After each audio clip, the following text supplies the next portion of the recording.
12 जड़ी बूटियों से बना रेक्स ब्रेन टॉनिक खाएं। खुद भी खाइए और पूरे परिवार को खिलाइए। स्मार्ट लोगों की चॉइस, रेक्स ब्रेन टॉनिक।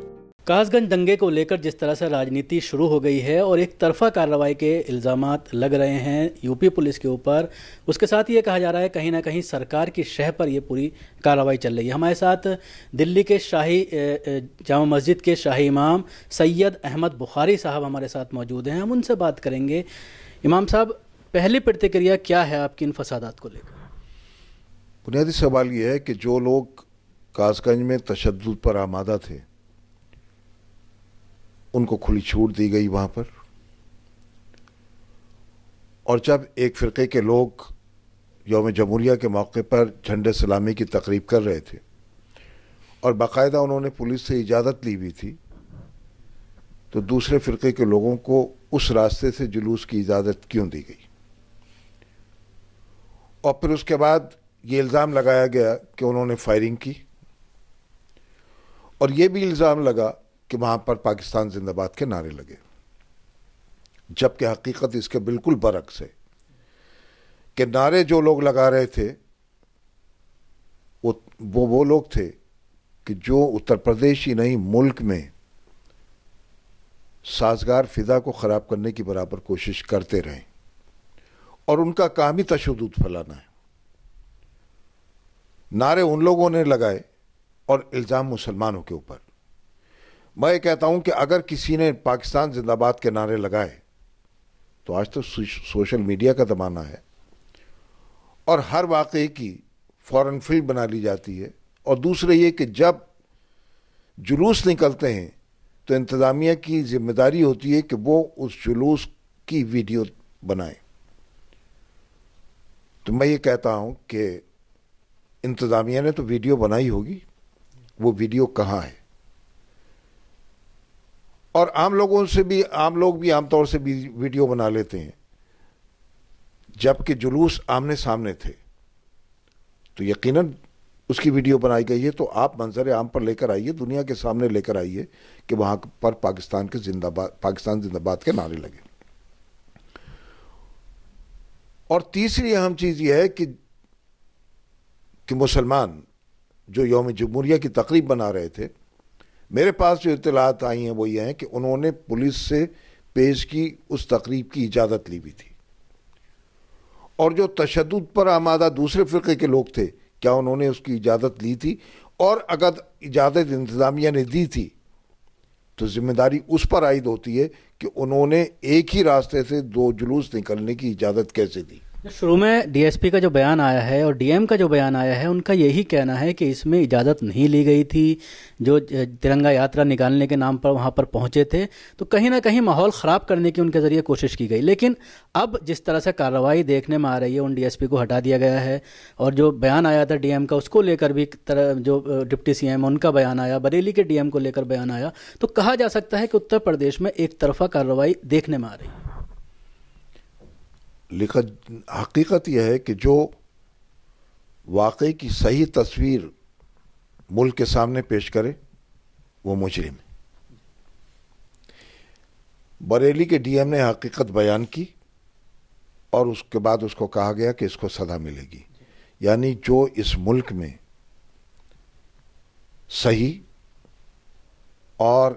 सही वाक़या और हकीकत को दुनिया के सामने रखे वो मुजरिम है। दूसरे, मैंने खुद टीवी पर देखा था कि जब अफसरान ये कह रहे थे कि इन लोगों ने तशद्दुद फैलाया, यानी दूसरे फ़िरक़े के लोगों ने, और ये भी उन्होंने कहा, मैंने खुद सुना कि कहीं कोई नारा पाकिस्तान जिंदाबाद का नहीं लगा। वहाँ के एसएसपी को हटा दिया गया दूसरे ही दिन, जिस एसएसपी ने वहाँ के वाक़े को बढ़ने से रोका। लेकिन जैसे ही उस एसएसपी को हटाया गया तो वहाँ पर दोबारा तशद्दुद उभरा, तशद्दुद बर्पा किया गया। मुसलमानों के मकानात, उनकी दुकानों और चुन चुनकर मुसलमानों की गाड़ियों को आग लगाई गई। जब कर्फ्यू जैसे हालात वहाँ पर थे, कर्फ्यू का ऐलान नहीं था लेकिन कर्फ्यू था, यानी गैर ऐलानिया कर्फ्यू था, तो फिर ये मकानात, دکانیں اور گاڑیاں کس طرح سے جلائی گئیں. پولیس اس میں ساتھ تھی جب چندن کی آخری رسومات ادا کر آ رہے تھے، تو اس وقت یہ کارروائی کی. میں نے تو فوٹیج دیکھی کہ ریوالور ہاتھ میں ہے اور غالباً وہ گولی ہی چلا رہا ہوگا. تو وہ کون لوگ تھے جو گولیاں چلا رہے تھے؟ وہ کون لوگ تھے؟ دوسری جو اہم چیز ہے وہ یہ ہے، میں نے دیکھا کہ پولیس جو آدمی دکھائی دے رہا تھا، اسے بھی پکڑ لو بھائی، اسے بھی پکڑ لو، اسے بھی پکڑ لو. یعنی یہ کہ آپ بے گناہ لوگوں کی گرفتاریاں وہاں پر کر رہے تھے، یعنی کرنے والے دوسرے لوگ اور مجرم مسلمان. تو میں آپ کو بتا دوں کہ ظلم، زیادتی اور ناانصافی کی بنیاد پر کوئی حکومت زیادہ دن نہیں چل سکتی. اور میں نے پہلے بھی کہا تھا اور آج بھی کہہ رہا ہوں کہ اس حقیقت سے انکار نہیں کیا جا سکتا کہ اتر پردیش کی سرکار اس وقت بلندیوں پر ہے. لیکن یہ بھی یاد رکھنا چاہیے کہ بلندیوں کے بعد ہر کسی کو پھر زمین پر آنا ہوتا ہے.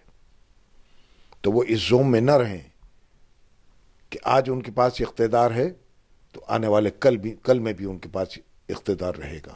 صاحب ایک ویڈیو بھی ابھی سامنے آیا ہے، 5-6 ویڈیو ایک فیس بک اکاؤنٹ سے ڈالی گئی ہیں، جس میں یہ دکھایا ہے کہ پولیس والے دروازہ توڑ کر مسلمانوں کے گھروں میں داخل ہو رہے ہیں، دروازہ توڑ رہے ہیں، تالے توڑ رہے ہیں اور نوجوانوں کو گھسیٹتے ہوئے لا رہے ہیں. اس طرح کی گرفتاریاں سامنے آ رہی ہیں. نہیں، میں نے خود وہ واقعہ جو ٹی وی پر آیا تھا میں نے خود دیکھا ہے اس کو. تو یعنی مسلمان پر ہی حملے، مسلمان کی ہی املاک کو جلایا گیا، مسلمانوں کی ہی دکانوں کو جلایا گیا، ان کی ہی گاڑیوں کو جلایا گیا اور انہی بے گناہوں کی گرفتاریاں ہو رہی ہیں. میں نے اس سلسلے میں پچھلے دنوں یہ بات کہی تھی کہ موجودہ اتر پردیش کے چیف منسٹر یوگی کے علاوہ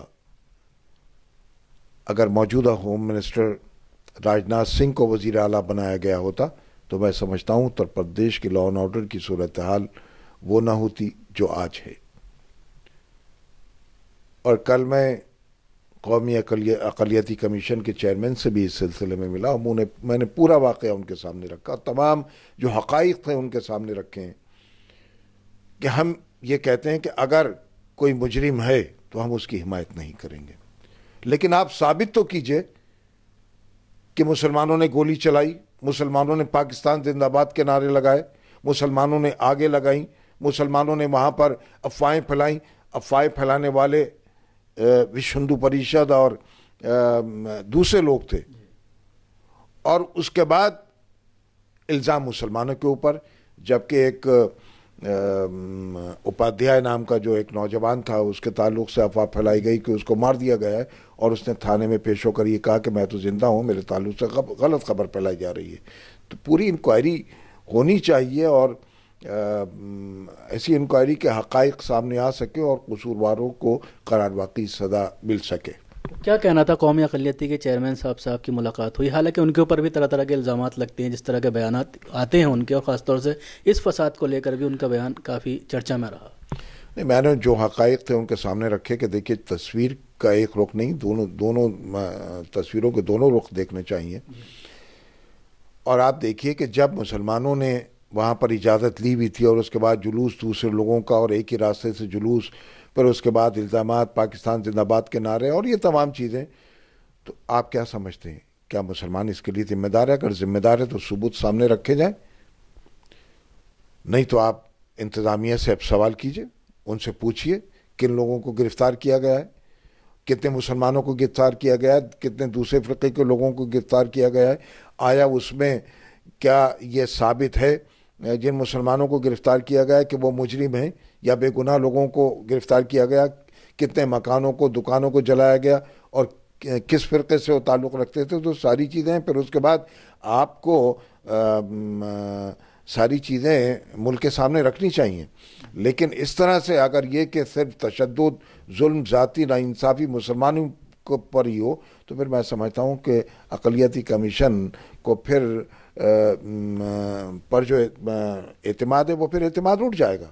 इमाम साहब, जब से केंद्र में सरकार आई है बीजेपी की, या उत्तर प्रदेश में जब से योगी आदित्यनाथ की सरकार आई है, तो हिंदूवादी तंजीमों के हौसले काफ़ी बुलंद नज़र आ रहे हैं।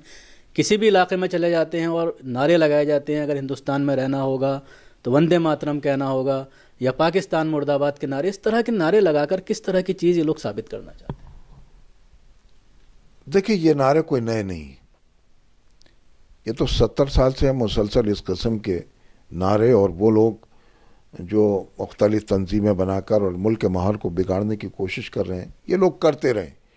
लेकिन हुकूमतों ने अपनी जिम्मेदारी से मुंह मोड़ लिया। हुकूमतों ने कभी भी उनके ऊपर उनकी नकेल को नहीं कसा। ये जिम्मेदारी हुकूमत पर आयद होती है, चाहे वो मरकज़ी सरकार हो, चाहे वो सूबे की सरकारें हो।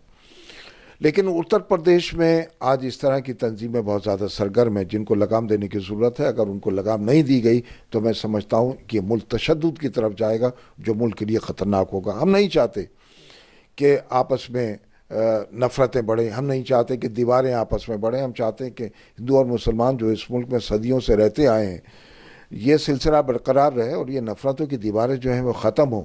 लेकिन हुकूमतें और कुछ जमातें नहीं चाहती कि वो माहौल जो कौमी यकजहती का माहौल है वो मुल्क में बना रहे।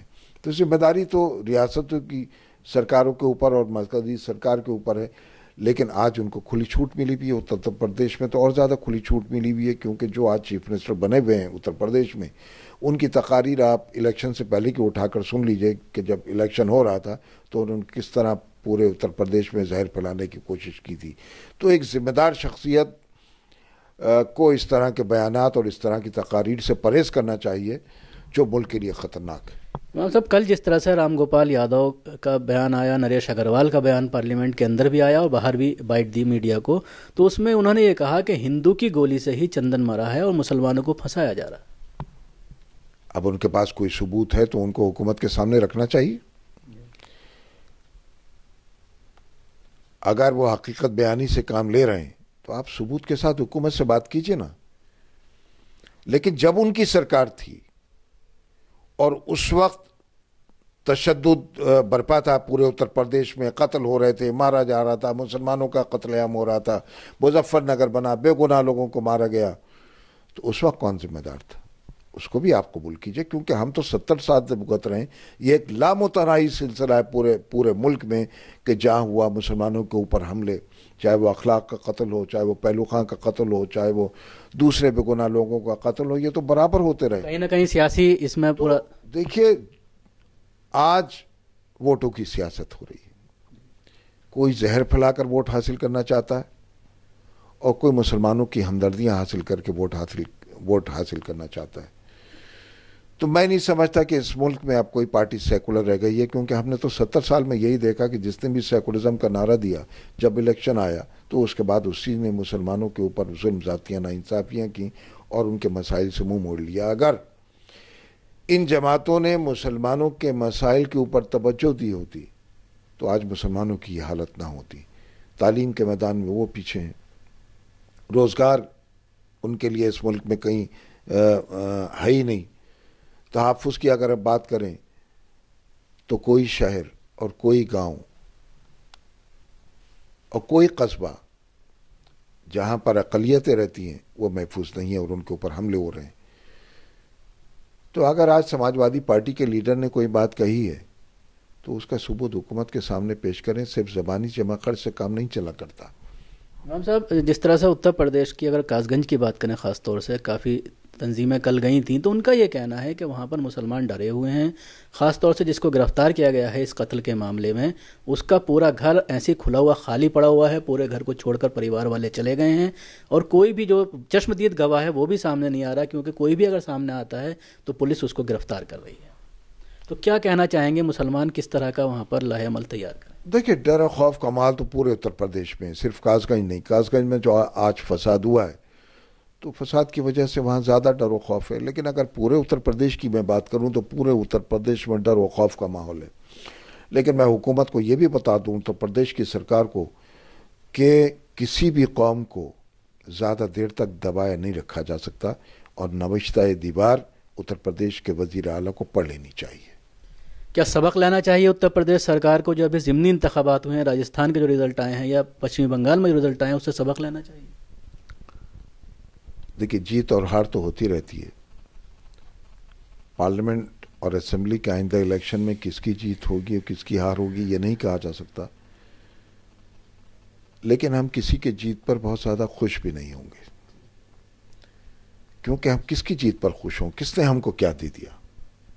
सभी के चेहरे एक से हैं, किसी ने पीछे से वार किया है, किसी ने सामने से वार किया है। वक्ती तौर से हम खुश हो जाएं कि फलां जीत गया, फलां हार गया, लेकिन जीत तो हमारी और मुसलमानों की जब ही होती ना, और जब ही होगी कि जब उनके आंसुओं को पोंछा जाए, उनके सल्बशुदा हुकूक को उनको वापस दिया जाए, उनको तालीम, उनको रोज़गार दी जाए, उनको सब तो तमाम ही पार्टियां हम बेवकूफ़ बना रही हैं मुसलमानों को आज़ादी के बाद से। और एक बात ये हमेशा उठती रही है कि मुसलमानों की लीडरशिप नदारद है, तो उसके लिए क्या करना चाहिए मुसलमान?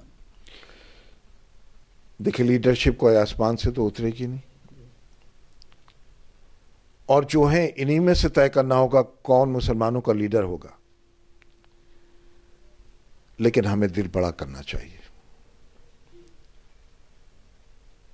और जो लोग अब उम्र के उस हिस्से में पहुंच गए हैं कि अब उनमें इतनी हिम्मत नहीं है कि आगे कौम की खिदमत कर सकें, तो दूसरों को मौका देना चाहिए, नौजवानों को आगे निकालना चाहिए, जिनमें टैलेंट है, जिनमें तजुर्बा भी है, जिनमें हौसला भी है, हिम्मत भी है, दानिशमंद भी हैं। हज़ारों नौजवान आपको मिलेंगे, तो हमें उनको आगे निकालना चाहिए, उनको सहारा देना चाहिए, उनको आगे बढ़ाना चाहिए। लेकिन हमारे यहाँ तो यह है कि कब्र में भी पैर लटके हुए हैं, और हम नहीं चाहते कि नई लीडरशिप तैयार हो। जब तक आप सफ़ेदोम की लीडरशिप तैयार नहीं करेंगे, कौम के लिए आगे जो रास्ते हैं वो मुझे तारीख नज़र आते हैं। तो मैं तो इस बात का कायल हूँ और इस बात को कहता रहा हूँ कि नई लीडरशिप को हम तैयार करें ताकि वो आगे रहें। ठीक है, सरपरस्ती बुज़ुर्गों की रहनी चाहिए, बड़ों की रहनी चाहिए, लेकिन काम तो नौजवानों को ही करना होगा। शुक्रिया। ये थे शाही इमाम साहब सैयद अहमद बुखारी, दिल्ली की जामा मस्जिद के शाही इमाम, जो तफसील से गुफ्तगू कर रहे थे न्यूज़ मैक्स के साथ। ख़ास तौर से हालात हादरा पर भी बात हुई, और ख़ास तौर से जो फसाद हुआ है कासगंज में उसको लेकर जिस तरह का रवैया उत्तर प्रदेश सरकार का सामने आ रहा है, उसको लेकर इमाम साहब ने अपनी बात रखी।